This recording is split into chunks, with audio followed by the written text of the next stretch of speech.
नमस्कार मित्र आणि मैत्रिणींनो, वेलकम टू माय चॅनल सावळ्याची जणू सावळी. आजच्या भागामध्ये हे दाखवलं गेलं आहे की अखेरकार जगन्नाथ सावळी त्या सानिकाचा आणि भैरवीचं सत्य सगळ्यांसमोर आणू शकतील का, ते पाहूयात आपण या व्हिडिओमध्ये.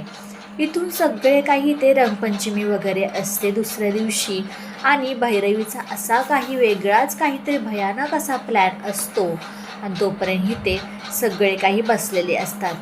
सारंग त्या साखरे डॉक्टरांना घेऊन येतो. साखरे डॉक्टरांना घेऊन आल्यानंतर जगन्नाथही तिथेच येतो.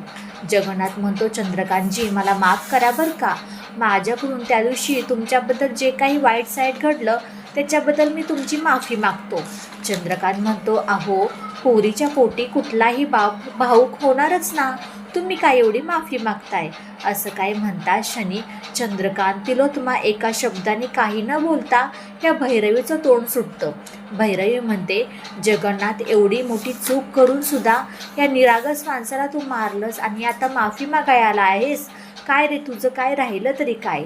साखरे डॉक्टर तोपर्यंत म्हणतात, मलाही माफ करा, मी जगन्नाथजींना चुकीची माहिती दिली होती, त्याच्यामुळे जरा त्यांचं तोलच बिघडला होता, ते जरा वेगळेच अशी वागत होते, त्यामुळे चंद्रकांतांना सगळं काही ते भोगावं लागलं, असं काही म्हणतात क्षणी तोपर्यंत सगळे आपापल्या रूममध्ये जातात. तोपर्यंत ते सारंग, राजकुमार, बबलू आणि सगळे काही असतात तिथे. चंद्रकांत जगन्नाथ पण येतो तिथे. जगन्नाथ म्हणतो, काय राजकुमार, सारंग, बबलू, तुम्हाला काय वाटतंय की तो साखरे डॉक्टर खरं बोलतोय? राजकुमार म्हणतोय, आता मग काय खरंच वाटणार ना? अरे हो, वाटतंय खरं, तिच्या चेहऱ्यावरची भीती तर सांगून जाते, पण मला नाही वाटत तो साखरे डॉक्टर खरं बोलतोय. चंद्रकांत म्हणतोय, मग काय म्हणायचंय, माझ्यावरती अजून तुम्ही संशय घेताय की काय जगन्नाथजी? जगन्नाथ म्हणतो, नाही हो, संशय वगैरे तसलं काही नाही आहे, पण मला जरा विपरीतच हे वाटतंय गणित, असं काही म्हणतात क्षणी सारंग सावळीला बघतो आणि तिला जवळ घेतो. बघा, ह्या सगळ्या काही जे काही घडलं आहे ना, त्याचा सूत्रधार म्हणजे ही सावळी आहे, तिच्यामुळे तर हे सगळं काही घडलं आहे. तुम्ही सावळी म्हणते, नाही हो छे, मी कुठलं एवढं सगळं एकटी करते, मला साथ सारंग सरांची आणि जगन्नाथजीची होती, म्हणून तर मी एवढं सगळं करत गेली. राजकुमार म्हणतो, खरंच सावळी, तुला मानलं पाहिजे, तू ना प्रत्येक टायमिंगला सगळ्यांना धरून ठेवण्याचा हा विचार करते, सगळ्यांना मिळून मिसळून वागवते, त्याच्यामध्येच खूप मोठी गोष्ट आहे. सावळी आणि जगन्नाथजी रूममध्ये जातात. सावळी म्हणते, काय जगन्नाथजी, काय चाललंय, मलाही काही कळायला मार्ग नाही आहे. जगन्नाथ म्हणतो, अगं त्यांच्यासारखं आपणही नाटकच करायचं, तोपर्यंत सत्य आपण त्यांच्या तोंडून काही वदवून घेऊ शकत नाही, असं काही म्हणता क्षणी सावळी म्हणते, जगन्नाथजी तुमचंही बरोबर आहे, कारण की त्या भैरवी मॅडम अशा आहेत की स्वतःचं सत्य कधीही तो स्वतःच्या तोंडून त्या कधीही सांगणार नाहीत, तेवढ्या ते ब्लॅकमेल अजूनच जास्त करतील, असं काही म्हणतात क्षणी जगन्नाथ म्हणतो, सावळी, फक्त आपल्याला सत्य समजलं पाहिजे, त्याच्यामुळेच तर हे सगळं काही खुलासा होणार आहे. आणि दुसऱ्या दिवशी असते रंगपंचमी. सारंग इथे रूममध्ये झोपलेला असतो. सावळी गपचूप येते, रंग घेते आणि त्याची मिशा बनवते कलरने, आणि ते मिशा बनवून ती सोफ्याच्या मागे जाऊन लपते. सारंग एकदम उठतो ना, आरशात जाऊन बघतो, अरे मलाही कोणी काढला आहे. पाहता क्षणी सावळी मागून हसते.